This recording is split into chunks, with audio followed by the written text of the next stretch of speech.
Ini pemateri kita keren banget teman-teman semuanya. Karena beliau berposisi atau memiliki role sebagai AI dan Machine Learning Engineer di perusahaan PT Nindya Karya. Without further ado, kita panggil saja Mas Muhammad Rivaldi Anggara. Halo Mas, selamat malam. Halo malam Mas Deo dan teman-teman dari SMKD. Oke. Salam kenal semua. Salam kenal juga. Mas Rivaldi, hari ini kita akan ngomongin tentang pesaingnya ChatGPT ya.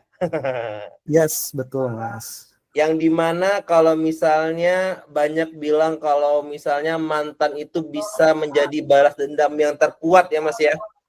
Dan Nice, saya betul. dengar-dengar bahwasanya pesaing ChatGPT ini dibuat oleh orang dalam sama ChatGPT juga. Benarkah Mas? Betul, jadi ada orang dalam yang biasa bilang betul ya kata Mas Deo. Mantan gitu ya, mantan dari OpenAI founder. Wah, menarik banget guys. Ini ceritanya tentang ada mantan yang mau revenge guys, mau balas dendam tapi pakai produk yang sama. Tapi katanya ada upgrade-upgrade dan ada etik-etik yang akan dijaga di produk ini. Oke, pasti penasaran, pasti penasaran dong teman-teman semuanya. Tanpa berlama-lama kita sambut Mas Rivaldi. Silakan Mas. Time is yours. Oke, thank you Mas Deo untuk openingnya. Halo teman-teman, salam kenal semuanya. Saya senang bisa ada di sini di tengah-tengah teman-teman semua di sela-sela kesibukan teman-teman ya. Terima kasih banyak buat SMK Dev untuk kesempatan ini. Untuk waktunya gitu ya kita bicara terkait produk-produk dan juga pengembangan AI saat ini. Mudah-mudahan sharing ini bisa jadi cuan buat teman-teman ketika semakin banyaknya produk-produk AI yang bisa membuat teman-teman lebih produktif lagi yang tentunya ya. Oke, baik. Kalau gitu langsung aja kita masuk ya teman-teman ya ke paparannya. Sebentar.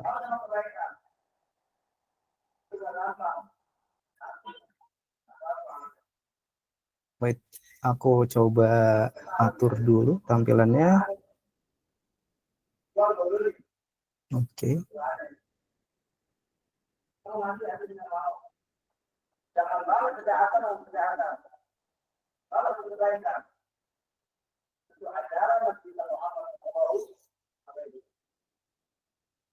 Oh iya, ini karena di sini lagi agak ada azan, jadi nanti aku coba pelan-pelan dulu, teman-teman.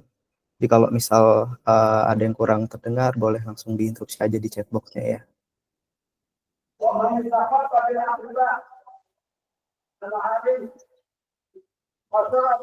Oke, tampilanku sudah terlihat, Mas Deo.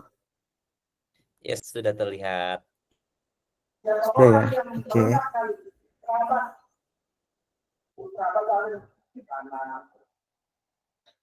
Oke, kalau gitu kita bahas aja ya untuk mempersingkat waktu.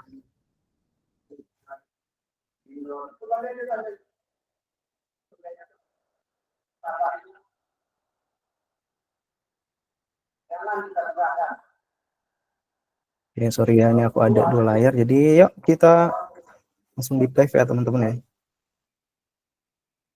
Oke,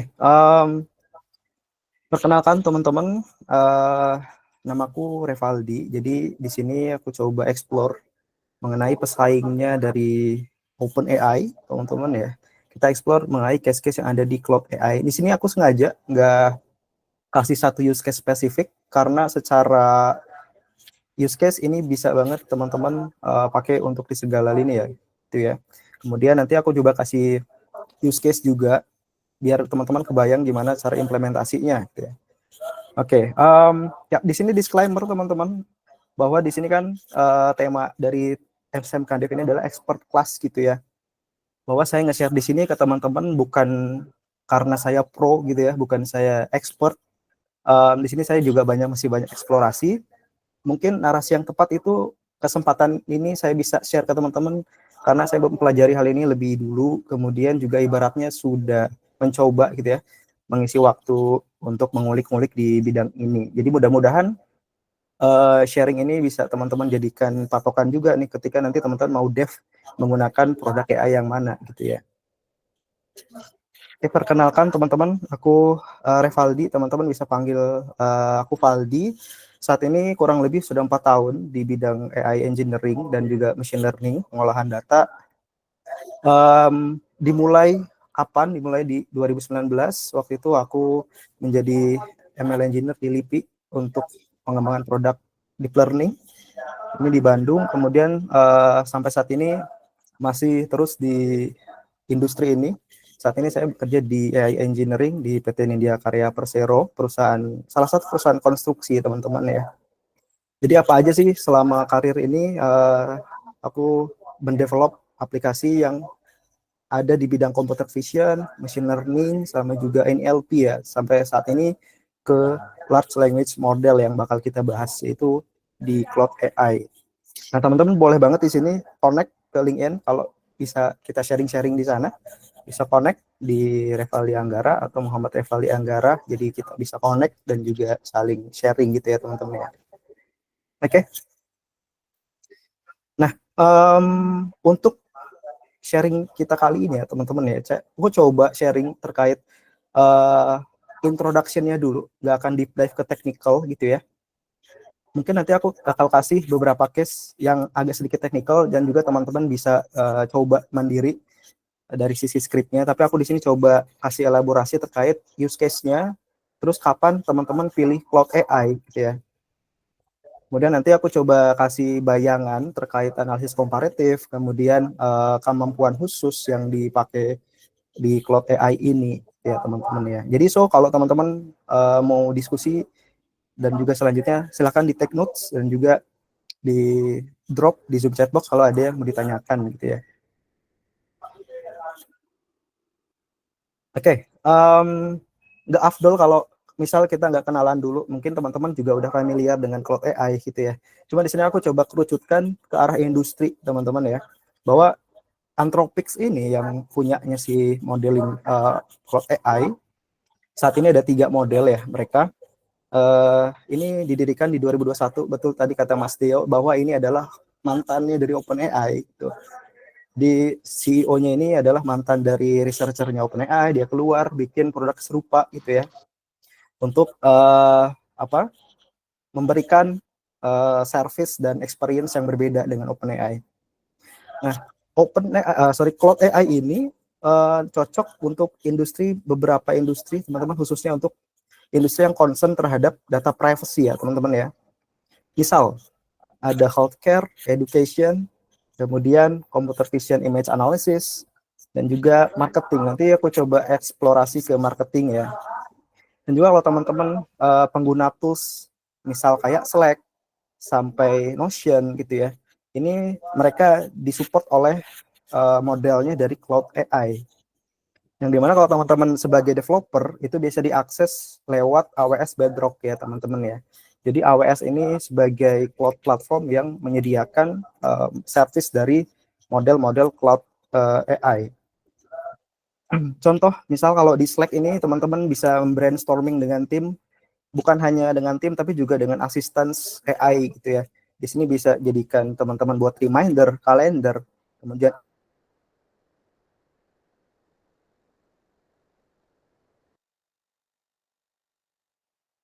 buat jadi second brain-ku sendiri. Kalau misal ada note-note yang penting, misal mau aku coba research lagi note-nya, ini bantu banget ya kalau AI ini. Dari sisi tune output-nya. Oke, next. Nah, teman-teman coba drop di chat box kira-kira yang mana nih CEO dari Cloud atau Anthropic. Ada yang tahu nggak kira-kira yang mana nih? Ada yang familiar mungkin di sini teman-teman?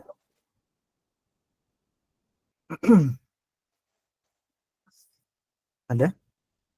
Oke, nanti kita bahas ya. Oke, bukan yang botak. Oke, Mas Dewa, thank you. Yang lain, kalau gak ada, kita coba lanjut ya. Yang kemeja biru, nice. Siapa nih? Mbak Putri ya. Oke, Revi, thank you. Betul. Jawabannya jadi ini yang biru, teman-teman ya. Si mantan tadi yang disinggung sama Mas Deo ya, mantannya dari OpenAI.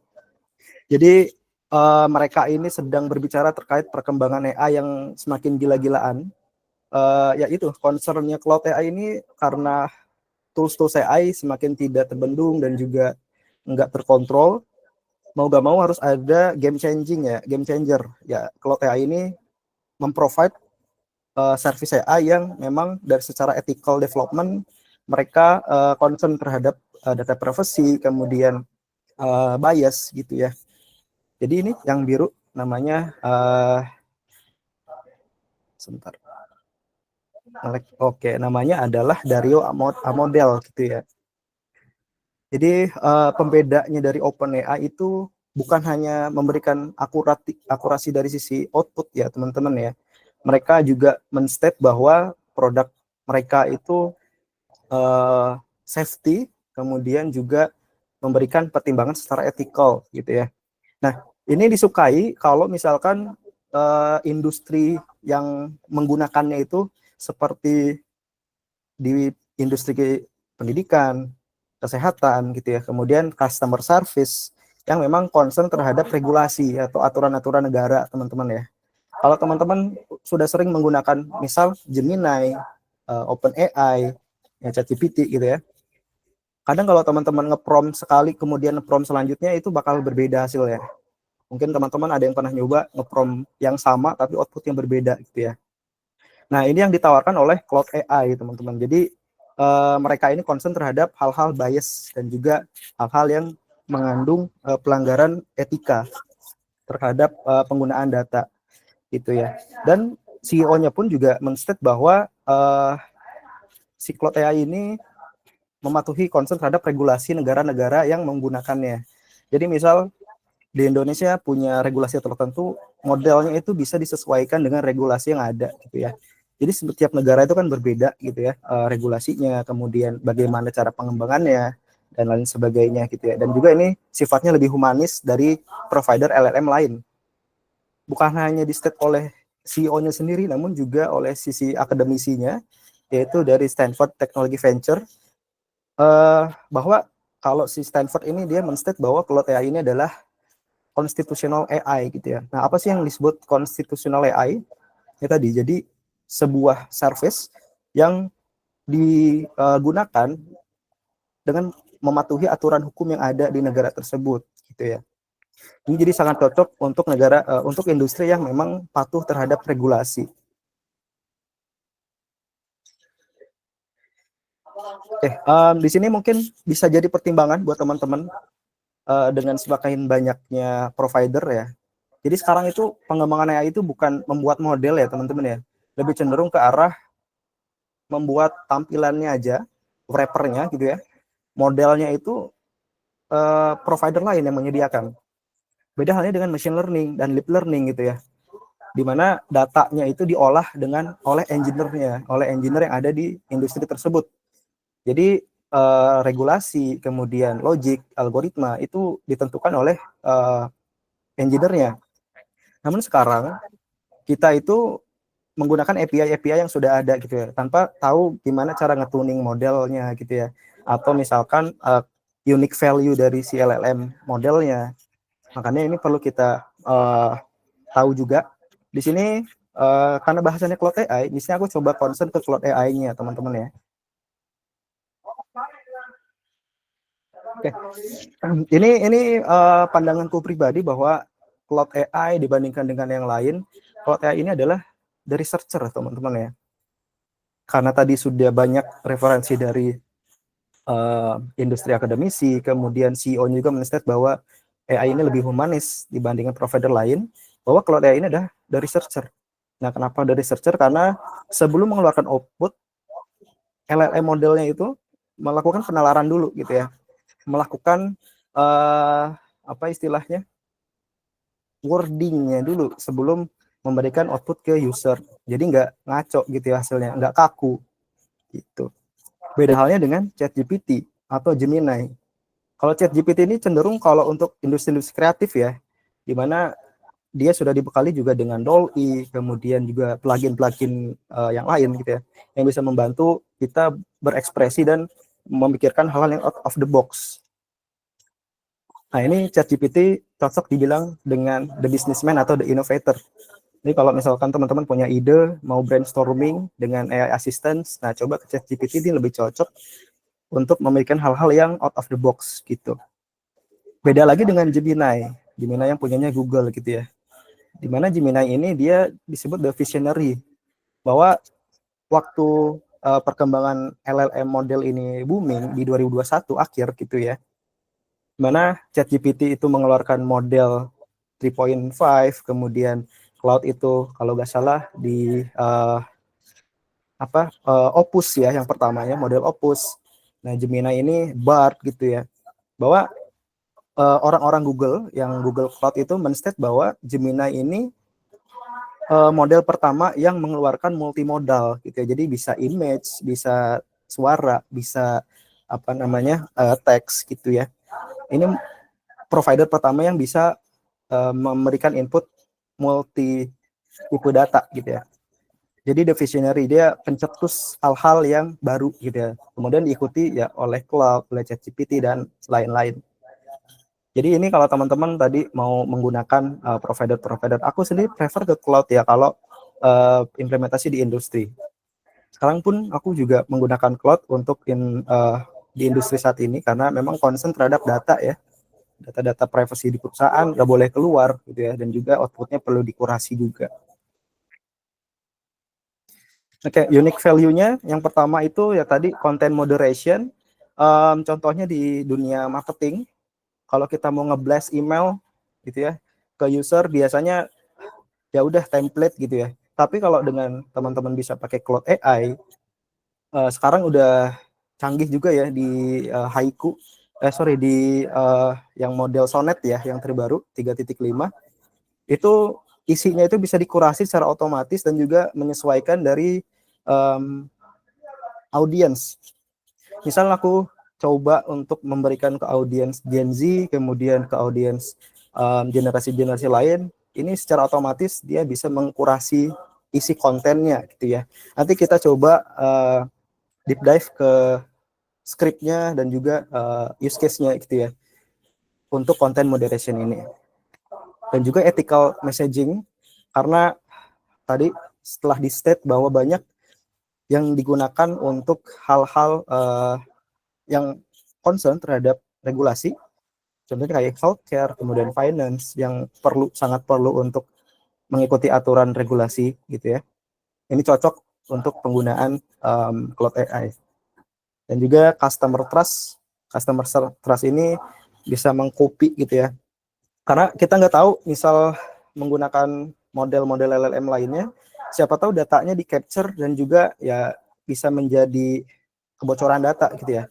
Nah, Cloud AI itu men-state bahwa data-data tersebut di hide gitu ya, enggak dilakukan training. Meskipun teman-teman pakai yang free gitu ya. Kita tahu kalau misal di provider lain, teman-teman kalau pakai free, mau gak mau chat teman-teman itu dibuat training oleh mereka gitu ya. Nah, kalau AI di term and service-nya itu mereka tidak menggunakan itu menjadi bahan training mereka gitu ya. Ini cocok sekali buat yang concern terhadap data privacy. Dan juga interpretation, kalau teman-teman coba gitu ya menggunakan model LLM-nya si Claude AI, bukan hanya, misal kalau teman-teman programmer gitu ya, bukan hanya code yang dikasih, tapi juga preview gitu ya. Kalau orang-orang marketing bukan hanya konten atau draft gitu ya, draft marketing yang dipakai, tapi juga dibuatkan semacam draft dokumennya gitu ya, yang sudah dikurasi wordingnya. Ini sangat bagus kalau misalkan mau mendapatkan insight langsung dari pemasaran gitu yang bisa dipahami. Ini salah satu aja ya, jadi salah 4 gitu ya. Jadi sebetulnya masih banyak yang bisa di explore, cuma ini yang paling dekat dengan kehidupan sehari-hari. Oke, ini kalau misalkan salah satu use case di industri teman-teman ya, ada 3 model yang saat ini itu Sonnet 3.5 ya, terbaru. Jadi kalau misal teman-teman punya aplikasi POS ya, point of sales gitu, teman-teman mau bikin model AI yang bisa membaca struk belanjaan gitu ya, terus mau dibaca, kemudian dianalisis customer itu belanja apa aja sih paling banyak. Ya, bisa dilakukan capture, kemudian dikasih perintah ke Cloud AI-nya, tolong buatkan JSON gitu ya. JSON format, JavaScript Object Notation. Ini untuk programming ya teman-teman ya. Nah, Cloud AI udah bisa presisi per barisnya itu bisa mengeluarkan secara akurat gitu ya. Dalam bentuk JSON dan juga misal mau di save langsung ke database juga bisa juga gitu. Jadi secara reasoning, penalaran, meskipun dari image juga sudah bagus gitu ya. Terus contoh lain dari sisi bentuknya lain gitu ya, format PDF juga bisa juga dibawa. Misal kalau misalkan model-model sederhana, misal kayak pakai machine learning dan juga deep learning gitu ya, dimana engineer-nya nge-coding langsung menggunakan metode OCR, Object Character Recognition ya. Nah kalau di cloud juga sudah bisa nih melakukan langsung gitu ya. Coba menggunakan OCR, ekstrak dokumen yang ada di PDF ini. Diekstrak jadi table dan presisi teman-teman. Jadi udah sesuai antara kolom, jumlah baris gitu ya. Jadi ini sangat berguna buat orang-orang dari marketing biasanya yang sering pakai terkait hal ini ya. Jadi nggak mau ribet, langsung aja upload PDF jadi hasilnya. Kemudian analisisnya juga ada juga gitu ya. Jadi ini sangat cocok kalau misalkan punya dokumen yang banyak, biasanya orang-orang finance gitu ya. Kemudian mau di automate pakai Cloud AI bisa sudah akurat. Dan juga terakhir dia membaca data analisis berbentuk image juga. Jadi di sini bisa merangkum gitu ya. Bisa mereasoning juga apa sih yang ada di dalam konten analisis ini. Seperti itu. Jadi teman-teman kalau menggunakan Cloud AI ini, kalau dari papernya sendiri ini sudah men-state bahwa aman, data-datanya meskipun free tidak dijadikan bahan learning mereka gitu ya. Oke, next. Nah ini mungkin untuk developer yang mau gitu ya menggunakan di skala industri menjadi bahan pertimbangan, mungkin bisa bahwa kalau teman-teman cek gitu ya di provider-provider lain, ini aku coba kasih gambaran aja. Kalau Cloud AI ini mereka menyediakan 10.000 tokens ya untuk model Opus, namun sekarang yang baru ini 20.000 tokens. 20.000 tokens ini cara ngitungnya misal penggunaan gitu ya, berarti satu hurufnya itu satu tokens gitu. Jadi rata semuanya itu, mau Cloud 3.5, mau yang model terendah sekalipun 10.000 tokens dengan harga $20 gitu ya. Beda halnya dengan misal ChatGPT. Kalau ChatGPT itu kalau nggak salah 8.000 tokens gitu ya untuk yang GPT-4. Kemudian untuk GPT 3.5 lebih besar lagi. Nah ini jadi concern juga bahwa kamu kalau mau menggunakan AI yang bagus perlu bayar yang lebih gitu ya. Kalau cost-nya kurang atau budgetnya kurang ya pakai model yang bisa dibilang masih dalam tahap trial and error juga gitu. Kayak kan 3.5 itu trial and error sebetulnya. Dapat training dari versi-versi yang gratis gitu ya. Nah, yang paling aku suka dari Cloud AI ini adalah mereka mau rilis ke customer itu dengan 10.000 token rata gitu ya. Mau model yang paling bagus sekalipun dia kasih segitu di flat gitu ya. Ini untuk developer mungkin bisa jadi pertimbangan gitu ya. Oke. Nah, ini aku coba highlight ya Cloud AI lagi ya teman-teman ya. Nanti kalau teman-teman punya point of view lain bisa di drop di Zoom chat box. Nah, sorry ya tadi GPT-4, sorry aku ini ya 8.000 tokens betul ya.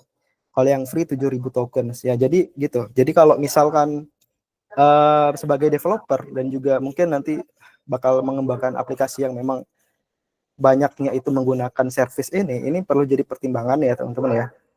Dimana model-model yang bagus itu cost-nya mahal, kemudian tokensnya juga terbatas. Kalau dilihat dari cloud, $20.000 per token, ya per bulan, 100.000 token itu flat ya.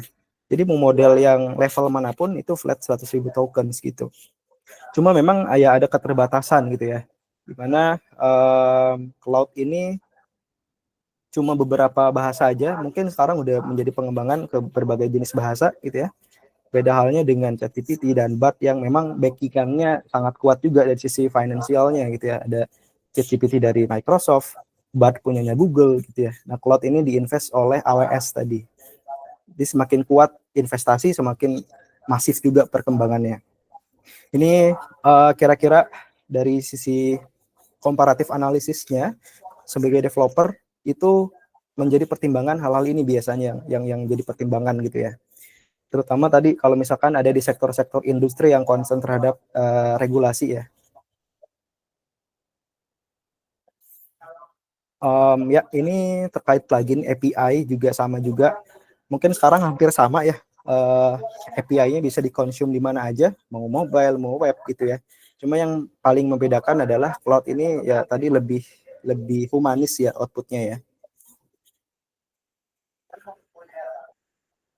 Oke, aku coba langsung ke use case ya teman-teman ya. Dan ini kalau misalkan nanti teman-teman mau akses code-nya monggo. Tapi di sini aku nggak ngebahas terlalu deep dive juga di use case ini karena waktunya terbatas juga. Mungkin aku coba kasih gambaran di marketing dan customer service ya teman-teman ya. Karena ini paling banyak digunakan untuk frontliner, karyawan frontliner. Mungkin bisa jadi pengganti mereka di suatu saat gitu ya. Oke, untuk Cloud AI di marketing yang sempat aku ulik itu di AI di marketing intelligence itu penggunaannya itu untuk content moderation ya. Jadi konten-konten yang masuk itu nggak langsung dikeluarkan, konten-konten yang diproses itu nggak langsung dikeluarkan oleh Cloud AI. Jadi dia dikurasi dulu gitu ya. Kemudian kalau LLM itu biasanya men-state scope jawabannya seperti apa gitu ya. Dan ini sudah diatur oleh regulasi. Nah, bedanya dengan provider lain, mungkin provider lain juga bisa outputnya serupa dengan cloud gitu ya. Cuma perlu sedikit effort gitu ya. Kita harus memberikan ke knowledge base dulu ke modelnya, baru bisa mengeluarkan output yang bagus. Beda halnya dengan Cloud AI, karena begitu dibuat oleh Anthropic, ini sudah dikurasi dulu oleh developer mereka dan engineer mereka gitu. Jadi lebih sedikit effortnya. Kemudian untuk periklanan juga bisa ya, buat campaign, kemudian buat konten-konten, misal teman-teman mau bikin wording di sosial media, ini nggak kaku hasilnya. Kalau teman-teman coba menggunakan Cloud AI, gitu ya, outputnya itu sangat humanis dan juga sangat dimengerti output teksnya ya di sini ya. Di sini bukan ngebahas coding tapi ngebahas output teksnya. Jadi output teksnya itu nggak kaku. Kalau misal di provider lain kadang ada outputnya itu menggunakan kata-kata kaku gitu ya, dan juga kadang juga nggak sesuai atau ngawur gitu hasilnya. Nah ini untuk market insight juga ini paling sering digunakan ya untuk marketing ya, karena biasanya di bidang AI engineering, machine learning engineering itu mereka melakukan scraping ya. Nah kalau teman-teman mau bikin automate scraping itu si Cloud AI punya batasannya sendiri. Jadi nggak asal tarik data, analisis data gitu ya. Kalau data-data sensitif biasanya modelnya sudah membatasi dirinya sendiri gitu ya.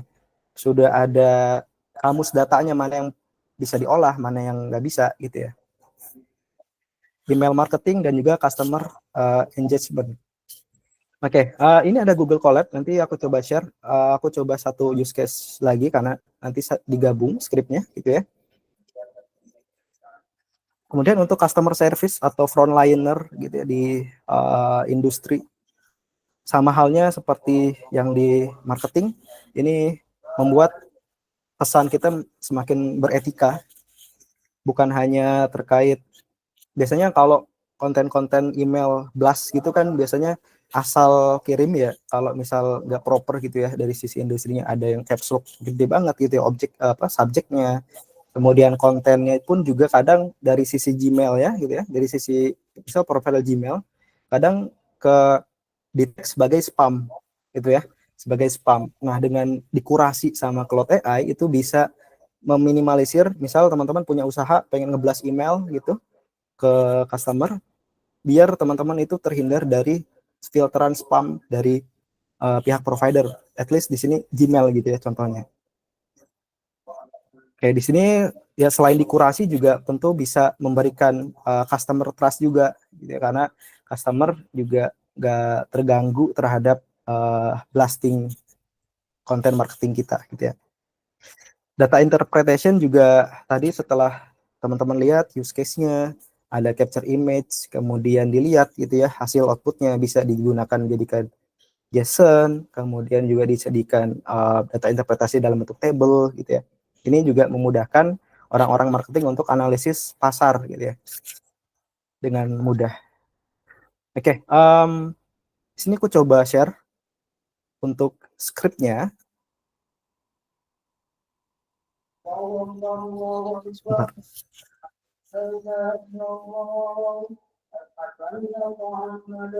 Oke, bisa diklik. Oh, ini.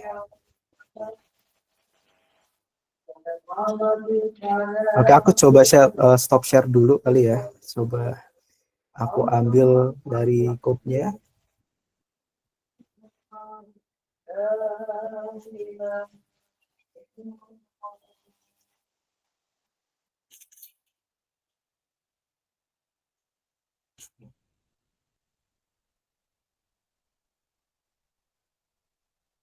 Jadi ini aku terapkan juga untuk yang marketing intelligence khususnya. Jadi untuk membantu teman-teman marketing membuat blasting, kemudian juga membuat analisis data secara otomatis gitu ya.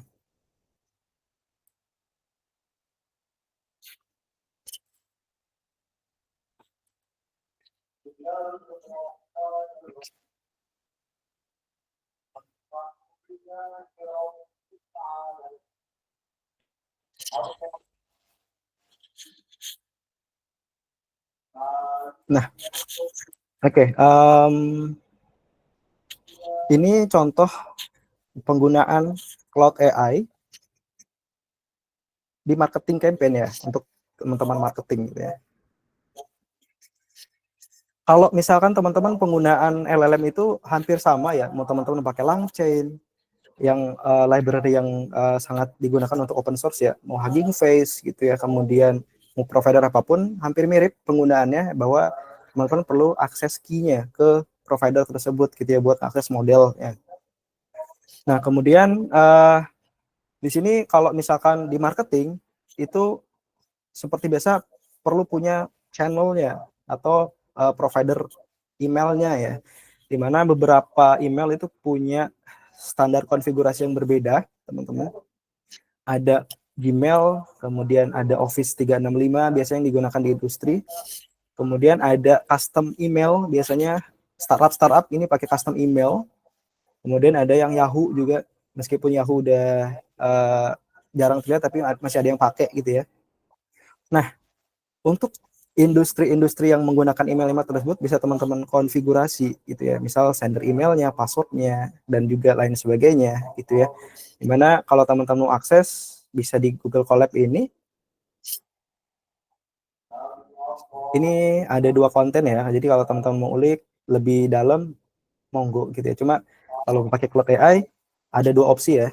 Bisa pakai AWS atau langsung get API-nya langsung gitu ya. Nah, misal di sini aku coba kasih campaign untuk full stack data analytics, subjeknya gitu ya, kemudian audiennya siapa aja.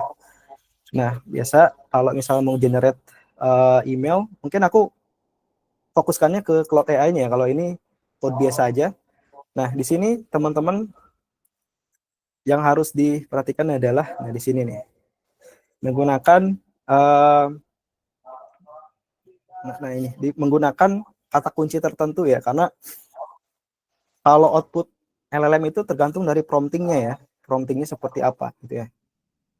Nah di sini promptingnya adalah coba bikin email campaign terhadap produk ya, produknya apa, kemudian audiens segmennya apa. Nah ini bagusnya Cloud AI itu dia bisa mengerti segmen-segmen generasi, misal Gen Z dan juga generasi selanjutnya gitu ya, terhadap kurasi dari output dari ininya ya, prompting, hasil promptingnya ya. Di sini bisa spesifik audiensnya siapa gitu ya.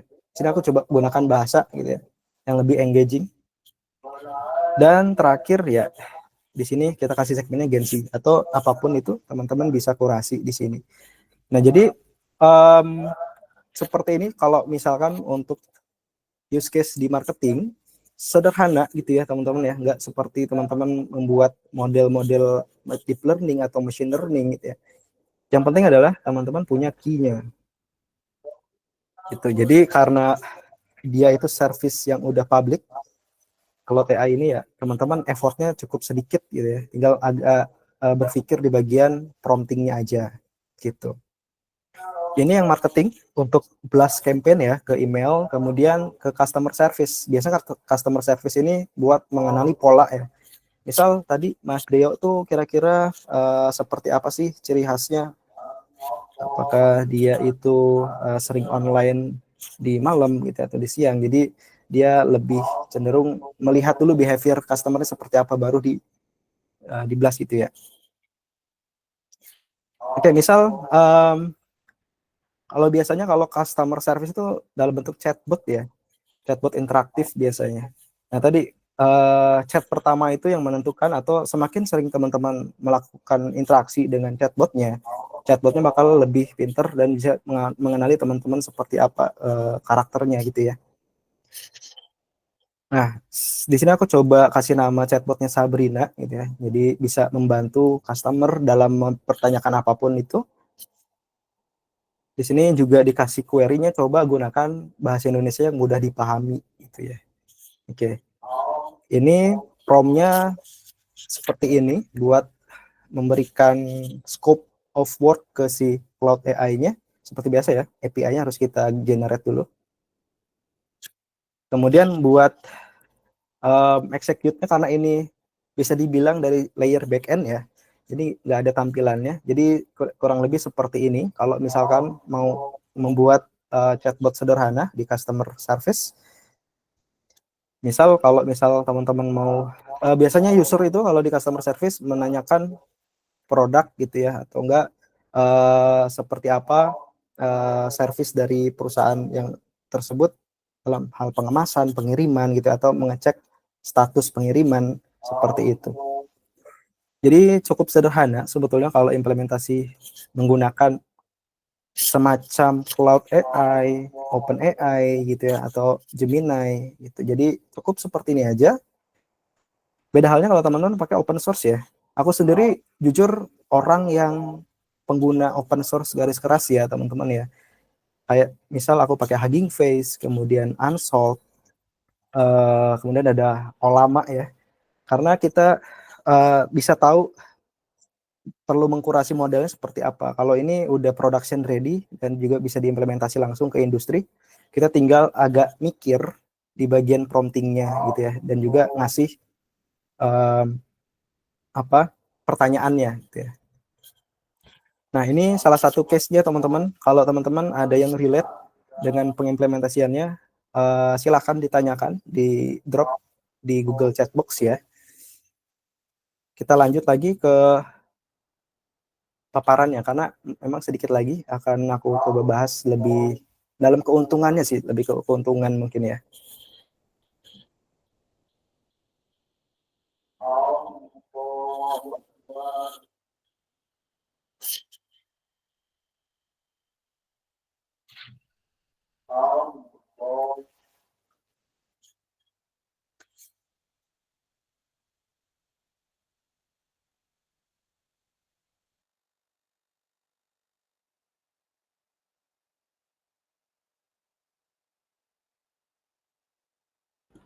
Halo teman-teman semuanya, sepertinya Mas Rivaldinya lagi stuck ya teman-teman ya. Oke teman-teman semuanya, untuk bisa ngetes tadi Google Colab-nya Mas Rivaldi, itu sudah ada di kolom komentar ya teman-teman ya. Jadi teman-teman semuanya yang ada di sini bisa langsung lihat dan bisa langsung gunakan atau oprek-oprek ya teman-teman ya. Yang disampaikan oleh Mas Rivaldi tadi. Halo Mas Rivaldi, apakah sudah bisa terhubung kembali? Halo, halo.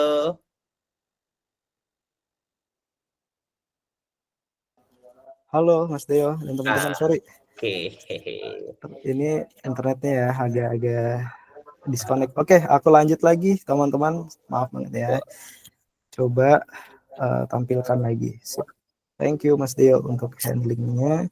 Tadi ke use case ya. Tadi setelah use case, apa sih manfaatnya kalau teman-teman di industri dan juga teman-teman mungkin yang mau ngulik di Cloud AI ini?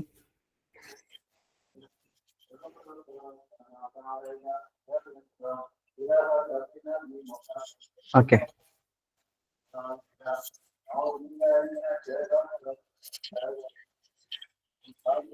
Sudah terlihat ya Mas Deo ya? Oke. Nah, di perusahaanku sendiri untuk benefitnya penggunaan AI khususnya LLM ini di industri itu yang pertama terkait personalization. Personalization ya tadi misal AI-nya mau menganalisis behavior dari customer-nya dengan menitik beratkan kepada perlindungan data customer tersebut gitu ya. Jadi nggak asal main comot. Misal aku mau coba analisis Mas Deo gitu ya. Misal aku coba analisis umurnya, analisis pendidikan dan sebagainya, itu bisa dihindari gitu ya. Jadi nggak asal main analisis behavior, tapi juga dilihat apa aja sih yang bisa dianalisis. Personalization ini sangat cocok buat industri-industri yang peka terhadap regulasi dan juga cost efisiensi ya. Mereka bahwa kalau Kletea ini mengibaratkan mereka mempunyai produk yang udah sangat bagus dengan harga yang sama gitu ya, dengan scope juga yang sama, 100.000 token gitu ya, mau model yang bagus, mau model pendahulu mereka gitu ya, kayak yang Opus gitu ya, model pertama itu tetap flat gitu harganya gitu. Jadi cocok banget kalau developer yang mau berinovasi menggunakan cara cepat gitu ya, menggunakan API-nya Cloud AI dan juga outputnya juga terjamin. Nah, ini juga bisa jadi pertimbangan. Tentu hasilnya bakal mengoptimasi return on investment ya. Di lain sisi teman-teman bisa mempercepat proses developing, juga dari lain sisi terhadap tadi AI trust-nya juga bisa dijaga ya. Jadi kalau AI itu sekarang lagi booming di mana terkait AI ethics. AI-nya bagus gitu ya, cuma begitu di explainability, begitu dijelaskan ke user gimana cara kerjanya bingung gitu ya. Nah itu jadi bias juga. Ini AI atau cuma sekadar if else biasa gitu ya, atau seperti apa cara kerjanya? Gitu. Jadi dari sisi cost bisa direduksi, kemudian dari sisi explainability juga bisa dijelaskan gitu ya. Apa aja yang bisa dikeluarkan oleh model LLM-nya, khususnya cloud gitu ya. Jadi bisa memangkas terhadap cost-nya. Oke, untuk aku sendiri menggunakan Cloud AI ini untuk predictive analytics. Jadi case-nya itu sebetulnya bukan di marketing aja. Aku pakai di sistem HR, di mana kan HR itu punya data-data karyawan yang di mana data-datanya tersebut nggak boleh dianalisis sembarangan gitu ya, karena menyangkut pertama kayak ya tadi umur, kemudian gaji dan lain sebagainya. Jadi predictive analytics ini bisa memberikan rekomendasi terhadap pelatihan apa sih yang bisa dikasih ke karyawan gitu ya.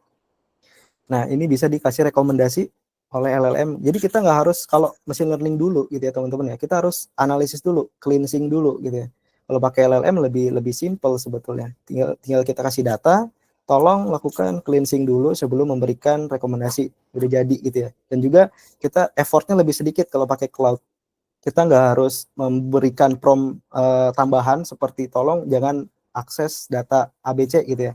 Kalau TI sudah mengerti kalau misalkan case-nya HR, data SDM, apa aja yang bisa dianalisis oleh dia gitu. Kemudian untuk customer service automation, ini yang paling banyak itu sebetulnya untuk meningkatkan pengalaman terhadap agen manusia ya. Agent tadi seperti chatbot. Jadi bukan hanya robot yang membalas template, tapi juga bisa melakukan analisis behavior-nya. Ini digunakan biasanya di industri-industri telco ya, telekomunikasi, bahwa yang sering misalnya customer service, jadi setiap telepon itu si sound-nya dianalisis, tune-nya seperti apa. Kadang ini juga buat marketing juga cocok juga ya, kapan customer tersebut bisa dihubungi, kapan customer tersebut bisa dikasih blast email dan lain sebagainya gitu ya. Tentunya targeted segmennya bisa terjaga gitu ya. bisa mengurangi biaya layanan juga. Bayangkan kalau zaman dulu itu kalau ngeblasting email itu ya blasting aja, asalkan kita punya data customer kita blasting gitu ya. Nah, dengan Cloud AI, dengan tambahan Cloud AI gitu ya, itu bisa dikurasi dulu. Tadi kayak misal segmennya Gen Z nih, nanti kurasi dari wordingnya disesuaikan, kemudian nanti email-emailnya juga difilter dulu, mana sih yang dari sisi Gen Z itu dari misal dari umur berapa sampai umur berapa, baru di blasting gitu ya. Oke, terkait customer service dan juga marketing seperti ini ya, dari benefit dari sisi industri, um, lagi-lagi preferensi itu kembali ke teman-teman sebetulnya. Cuma aku sendiri sebagai developer lebih enak menggunakan Cloud AI ini untuk production ready ya, production gitu ya. Kalau misal teman-teman udah ready nih, apa proof of conceptnya gitu ya, kayak prototypingnya udah ready, butuh AI, nah bisa pakai Cloud AI ini buat mempersingkat proses development dan juga hasil outputnya juga lebih lebih keras gitu ya. Oke, ini terakhir teman-teman.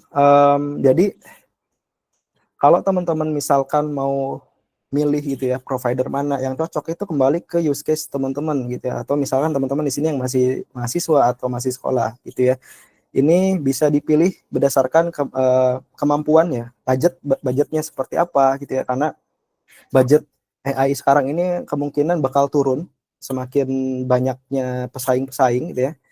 Cuma kembali lagi terhadap bisnis yang mau dicapai itu seperti apa gitu ya. Kebetulan di industriku sendiri juga lebih mengarah ke concern terhadap data privacy, kemudian mengikuti regulasi pemerintah yang ada seperti apa gitu ya.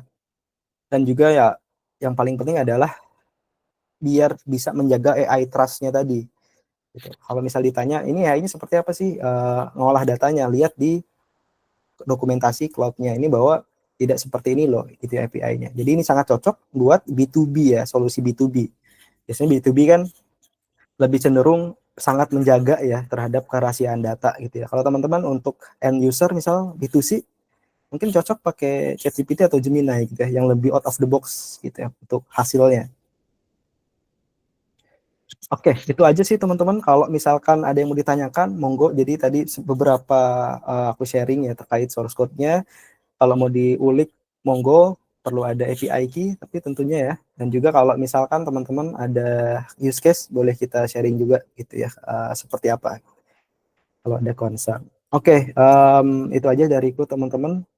Aku kembalikan lagi mungkin ke Mas Deo dan teman-teman jika pertanyaan. Oke, thank you. Thank you ya Mas Rival, keren banget teman-teman semuanya. Aku mungkin memberikan 2 pertanyaan buat teman-teman semua di sini. Jadi kita buka 2 pertanyaan. Dan mungkin teman-teman semua yang ada di sini takut atau malu-malu nanya, bisa nanya lewat chat ya teman-teman ya. Tapi kalau misalnya teman-teman masih pengen tahu penjelasan lebih lanjut dan pengen ngobrol langsung juga boleh teman-teman semuanya. Jadi langsung aja raise hand dan atau langsung open mic dan langsung bertanya sama Mas Reval teman-teman. Oke? Oke, baik teman-teman semuanya. Keren banget teman-teman semuanya. Oke, mungkin lagi menunggu pertanyaan yang ada dan lagi mempersiapkan pertanyaan. Mungkin kita coba ulik lagi, tapi kayaknya Mas Revalnya suddenly gone karena mungkin internet ya teman-teman ya. Dan sekali lagi aku mau menginformasikan kepada teman-teman semuanya, kalau misalnya teman-teman mau mencoba atau ngulik-ngulik tentang hands on atau latihannya pada malam hari ini, bisa langsung kunjungi link yang sudah kita kirimkan teman-teman semuanya. Dan ini salah satu contohnya teman-teman. Nah, ini salah satu contohnya di mana kita mengimplementasikan itu marketing campaign dengan AI, tapi kita menggunakan Cloud AI teman-teman semuanya. Jadi kita tahu nih, kita tahu config emailnya kemana saja, kemudian kita tahu apa saja yang mau kita lakukan dengan prompt ini teman-teman. Keren banget, keren banget. Oke, sementara kita menunggu Mas Reval, apakah Mas Reval sudah hadir pada kesempatan kali ini? Halo, halo Mas Reval. Halo Mas. Apakah sudah bisa Mas Reval?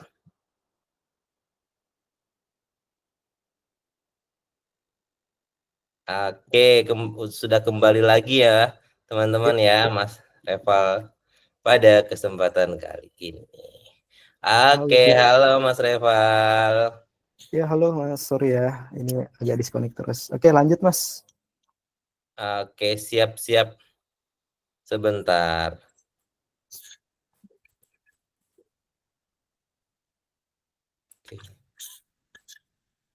Sebentar ya. Oke, kita punya satu pertanyaan Mas, menunggu teman-teman semua yang bertanya. Mungkin aku mau nanya Mas, kalau misalnya nih Mas ya, perbedaan yang mendasar ketika kita menggunakan Cloud AI dengan menggunakan Open API dari ChatGPT, kira-kira apa ya Mas ketika kita membuat sebuah RAG? Nah, itu perbedaan mendasarnya apa tuh Mas? Karena kan biasanya kalau ChatGPT kan kita harus kira-kira mendetail dalam promptnya. Nah, Ya, kalau Cloud AI ini bagaimana Mas? Kalau kita membuat RAG? ya. Oke. Konsepnya sama ya. Mau itu pakai Open AI, kemudian Cloud AI. Dari sisi prompting mungkin sama. Cuma dari sisi filter knowledge base-nya mungkin Cloud AI lebih unggul ya dari sisi tadi mana aja data yang bisa dianalisis atau misalkan tadi use case-nya RAG itu mana aja yang harus di highlight. Misal kita bertanya ke chatbotnya Cloud gitu yang kita develop itu nanti yang paling mendasar itu dari sisi wordingnya atau output dari kata-katanya itu lebih humanis ya Mas Deo dan teman-teman, lebih humanis dalam artian lebih mudah diinterpretasi dari sisi penjelasan ya. Kalau ChatGPT itu kadang dia bias agak ngawur dikit, itu biasanya perlu dituning lagi di sisi scope promptnya. Cuma kalau AI biasanya meskipun prompting kita nggak terlalu bagus, dia udah bisa tahu apa yang harus dikeluarkan dengan bahasa yang humanis gitu. Itu aja ya perbedaannya. Sebetulnya sama sih kalau dari sisi settingan, kemudian apapun konfigurasi dari sisi code dan juga prompting. Yang beda adalah tone suara outputnya ya mungkin ya. Output dari teks yang dikeluarkan dari Cloud AI lebih bagus gitu. Oke, menarik banget. Thank you, Mas Reval. Baik, teman-teman semuanya, sembari menunggu teman-teman yang lain, kita masih ada 6 menit lagi. Di sini aku mau menginformasikan kepada teman-teman semua yang sudah hadir, mohon dong diisi dulu dong feedback kelas kita pada malam hari ini. Ada di kolom chat, teman-teman, tinggal diklik dan teman-teman bisa tolong mengisi feedback kelas kita pada malam hari ini, karena feedbacknya kuesionernya nggak panjang-panjang kayak form di Dukcapil ya, nggak panjang. Jadi ini formnya sedikit aja, nggak sampai 1 menit selesai teman-teman. Jadi tolong isi terlebih dahulu teman-teman semuanya. Oke, Mas, mungkin teman-teman masih malu Mas. Mungkin kita coba untuk follow up question yang kedua ya Mas ya. Ya, Follow up question yang keduanya itu adalah tentang tuning tadi Mas. Apakah adaptasi tuning terhadap ChatGPT dengan Cloud AI ini apakah berbeda Kak Mas? Karena kan tadi katanya Cloud AI ini mungkin lebih menggunakan konseptual ya model kontekstual betul, kontekstual AI, ya. konseptual AI ya Mas ya. Karena dia ngomongin tentang konseptual berarti dia kan akan lebih memahami tentang konseptual sesuatu kan ya. Biasanya kan kalau ChatGPT kan ketika kita membuat sebuah RAG dan kita isi RAG tersebut dengan sebuah data, misalnya data dari perusahaan Z, kadang-kadang dia masih bisa menjawab pertanyaan lain kan. Ya betul. Sampai-sampai saya tes ciri-ciri penyakit diabetes tetap masih bisa masih bisa dijawab sama ChatGPT walaupun kita sudah input knowledge yang baru di RAG-nya. Dan itu gimana Mas? Kira-kira apakah Cloud AI ini sesantai itu kah atau kayak seribet ChatGPT? Sama mungkin satu lagi Mas, kita ngomongin RAG. RAG itu apa sih sebenarnya Mas? Oke. Oke, silakan Mas Iya, Rewal. tadi kita bahas singgung RAG. Aku khawatir teman-teman masih masih awam nih RAG itu apa gitu. Oke, mungkin jawaban yang pertama dulu, tuningnya apakah ada perbedaan kah sama ChatGPT gitu ya? Nah, teman-teman kalau misalkan dari sisi tuning, kalau misal teman-teman udah pakai bentuk API, itu sama teman-teman ya. Dari sisi tuning itu dalam artian kita memberikan customisasi ya atau memberikan parameter apa yang harus di set gitu ya, di custom lah intinya, diatur dulu apa aja sih parameternya gitu. Nah itu tuning ya. Nah, kalau dari misal udah berbentuk API, itu biasanya yang di-set itu temperatur ya. Biasanya semakin temperatur itu probabilitasnya 0 sampai 1, teman-teman. Jadi kalau semakin besar temperaturnya, itu akan semakin liar dia jawabannya gitu ya. Atau semakin sensitif temperaturnya, dia akan semakin lebih hati-hati menjawab dari sisi chatbot atau LLM-nya gitu ya. Nah, kalau misalkan perbedaan mendasar atau perbedaan yang sangat signifikan antara ChatGPT dan juga Claude AI atau provider apapun dibandingkan dengan Claude AI. Claude AI itu effortless ya kalau dari sisi programmernya. Misal kalau misalkan ada AI engineer gitu ya, mau bikin implementasi misal di legal service atau financial service, biasanya promptingnya kemudian atau arahannya tadi kayak di aku share itu agak lebih sedikit, nggak perlu tahu terkait legalnya, kita kasih prompting mendasar, kalau AI sudah tahu karena kontekstual tadi sifatnya. Kalau ChatGPT ya AI engineer-nya harus lebih tahu dulu scope-nya. Misal Anda sebagai expertise di bidang legal, tolong jawab prompting dari user terkait scope A, B, C gitu ya. Jadi perlu mendetail dulu gitu. Kalau teman-teman udah mungkin familiar terhadap prompt engineering, atau ada zero shot, ada chain rule gitu ya. Jadi makin banyak di chat makin bagus. Nah, kalau ChatGPT harus seperti itu gitu ya, buat atur dari sisi aturan dari sisi promptingnya. Kalau AI sudah mengerti dia, meskipun promptingnya masih masih mendasar ya, gitu. Itu pertama teman-teman ya. Jadi lebih effortless lah kalau misalkan developernya pengen cepet dari sisi development.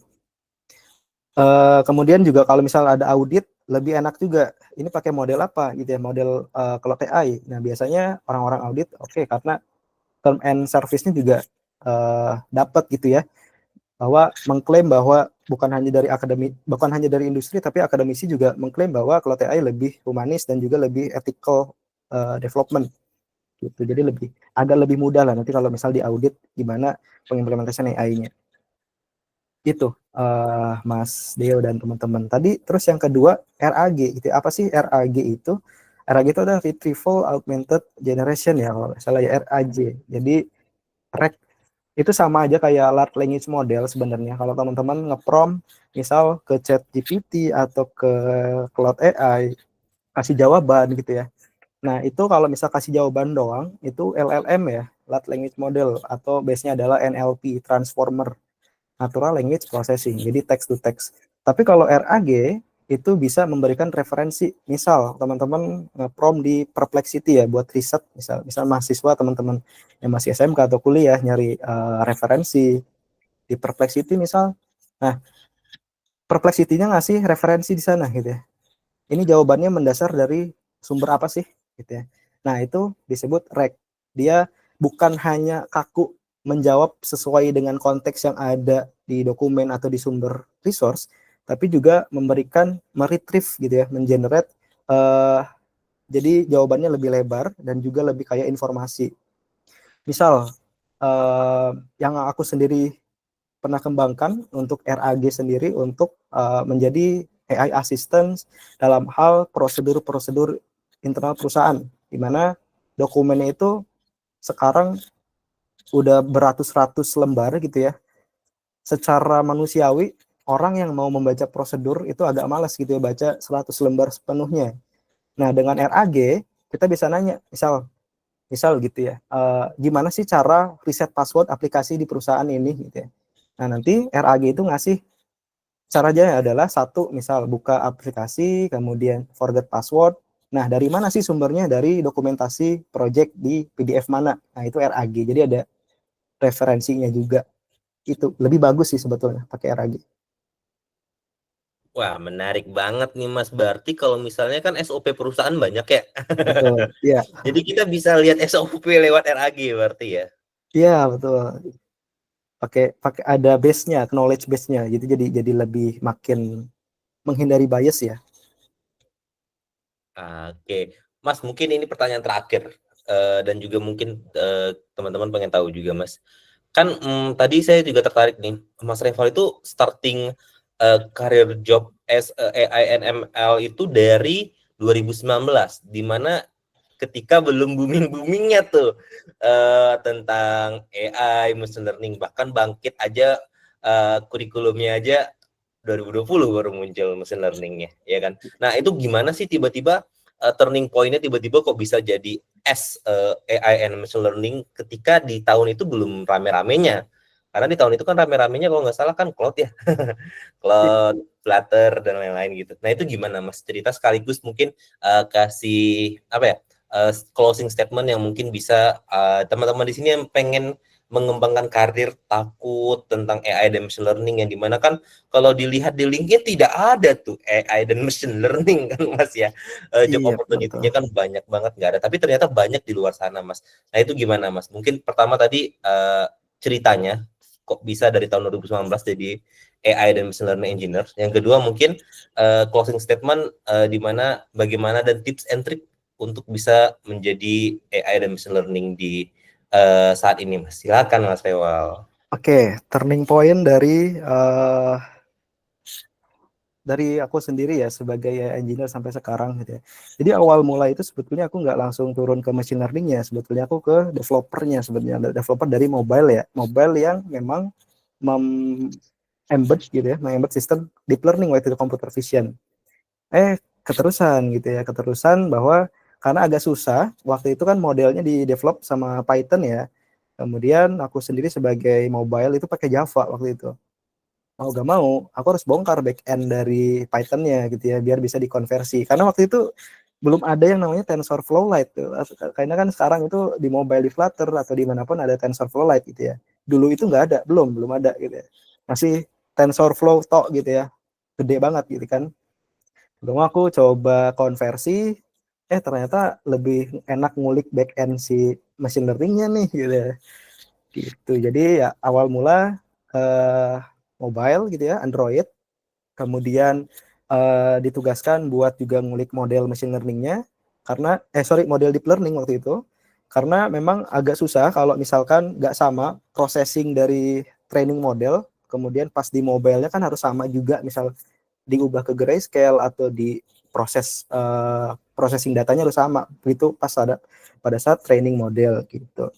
Itu turning point-ku dari mulai developer mobile, terus tiba-tiba dikasih tugas untuk embed ya sistem AI ke mobile. Nah kebetulan juga itu waktu masih kuliah ya, waktu magang. Jadi aku magang di LIPI Bandung waktu itu. Jadi pegang machine learning modelnya juga. Dari situ baru ke industri, dan ternyata semakin ke sini makin banyak ya tipe datanya, bukan hanya image tapi juga data-data Excel, data-data teks, suara. Sampai sekarang saat ini ada satu metode yang bisa melakukan satu kali proses tapi outputnya bisa banyak gitu, yaitu ini LLM, Large Language Model, contohnya di Cloud AI ini. Itu turning point-ku teman-teman. Jadi kalau teman-teman misal dari web development atau dari mobile gitu ya, itu teman-teman sebenarnya sangat bisa buat shifting ya ke engineering di bidang AI, karena sebetulnya basicnya adalah gimana caranya model AI ini bisa di-embed ke berbagai platform. Itu sih sebenarnya gitu. Untuk turning point-nya itu sih Mas Deo. Terus juga sampai saat ini sih perkembangan sendiri masih, aku rasa masih cukup banyak ya terkait pengembangan AI. Kalau bisa istilahkan LLM itu masih bayinya lah. Karena tadi Mas Dia singgung, dulu 2019 pun juga belum ada gitu ya, Bangkit belum ada ngeluarin gitu, masih zamannya cloud. Memang dulu waktu training itu, sebetulnya waktu training model belum ada Google Colab. Google itu udah ada gitu ya. Cuma nggak kayak sekarang ada suggestion dari Gemini gitu ya. Dulu ada Google Colab, begitu dinaikin TensorFlow-nya satu level, error gitu ya. Itu jadi berkesan sih menurutku. Jadi sampai sekarang masih ngulik-ngulik juga teman-teman, dan kurasa masih banyak peluang dari industri. Sekarang udah muncul prompt engineering kalau misalkan nggak kuat di coding, atau misal generatif AI khusus gitu ya, generatif AI engineer juga udah banyak juga gitu. Jadi turning point sih menurutku teman-teman bisa ke arah ini, asalkan pertama ngulik, dan juga yang kedua karena kita mengolah data dari jenis apapun juga kayaknya teman-teman bisa sih masuk, mau akuntansi, mau finance, mau geofisika mungkin gitu, atau apapun itu kayaknya bisa, karena basicnya adalah ada data, teman-teman analisis jadi model gitu ya. Apalagi sekarang banyak service kayak Cloud AI ini yang bisa memudahkan belajar teman-teman. Oke, turning point itu kemudian terkait closing statement mungkin ya. Ya, menurutku sih gini ya teman-teman ya. Jadi AI itu sekarang bukan cuma dipandang jadi teknologi yang sangat wah gitu ya. Sebenarnya udah common teknologi sebetulnya, udah sangat umum. Jadi menurutku teman-teman nggak ada salahnya juga nih ikutan dari SMK Dev. Aku rasa SMK Dev juga konsisten juga ya buat ngasih expert class seperti ini, sharing-sharing gitu ya, buat ngasih tahu di industri seperti apa sih. Dan juga ya karena ini turning point kita, karena masih baru-baru, jadi peluang buat teman-teman juga masih banyak juga gitu ya. Karena percaya teman-teman kalau misalkan di industri itu inovasi dan perkembangan transformasi digital itu dari data ya. Kalau teman-teman bisa ngolahnya, apalagi bisa implementasi AI-nya, itu pasti perusahaan mendekati teman-teman sih. Jadi perbanyak ikut-ikut seperti ini, menurutku jadi teman-teman kebayang seperti apa implementasinya, kemudian juga mungkin di lain kesempatan bisa bekerja sama gitu ya, bisa ketemu lagi. Itu aja. Jadi AI-nya punya potensi sangat besar, jangan sampai teman-teman menghindar gitu ya. Karena sekarang sepertinya semua perusahaan udah mulai melek mengadopsi ke AI.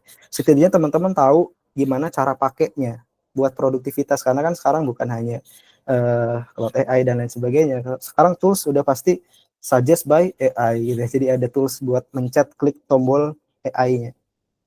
Itu teman-teman. Jadi itu aja dari aku, Mas Deo dan teman-teman untuk closing statement-nya. Teruslah belajar. Gitu. Oke, keren banget. Kasih tepuk tangan guys, kasih jempol buat Mas Reval teman-teman semuanya. Oke, keren banget. Oke, jadi nggak kalah keren ya teman-teman ya. Dan tadi disampaikan oleh Mas Reval kalau misalnya dari jurusan apapun itu bisa untuk join ke industri ini ya Mas ya. Betul Karena ya. semuanya berhadapan dengan data dan nggak ada lagi, apalagi di zaman sekarang nih, nggak ada lagi tuh yang namanya ketakutan karena udah teknologi udah bagus. Benar yang kata Mas Reval tadi. Dulu di tahun 2019 belum ada TensorFlow-Lite. Sangat besar teman-teman semuanya. Itu mengorbankan setengah penyimpanan dari laptop kita sendiri. Oke, benar ya Mas ya? Nice, betul Mas. Itu gede banget ya. Oke, itu ibaratnya kayak kalian mau cuma mencoba-nyoba aja harus mengorbankan setengahnya, guys. Kalian harus menghapus Dota, kalian harus menghapus PES. Nah, itu untuk belajar kemarin teman-teman semuanya. Oke. Baik, kita foto-foto bareng dulu teman-teman pada malam hari ini. Oke, boleh deh open kamera dulu dong teman-teman. Sekali aja. Dari tadi kita udah santuy, sekarang kita please open kamera dulu ya teman-teman ya.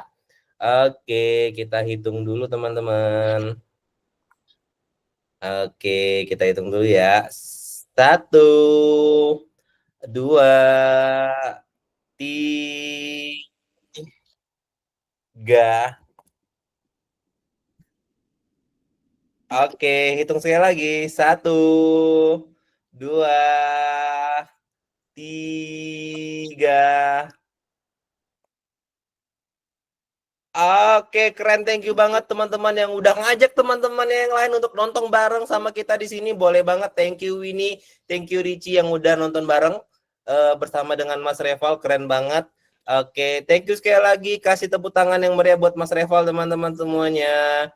Keren banget. Selamat malam semuanya. Jangan lupa ngisi feedback. Selamat malam Mas Reval. Thank you untuk ilmu yang bermanfaat Thank pada you malam hari ini. teman-teman. Thank you Mas Deo.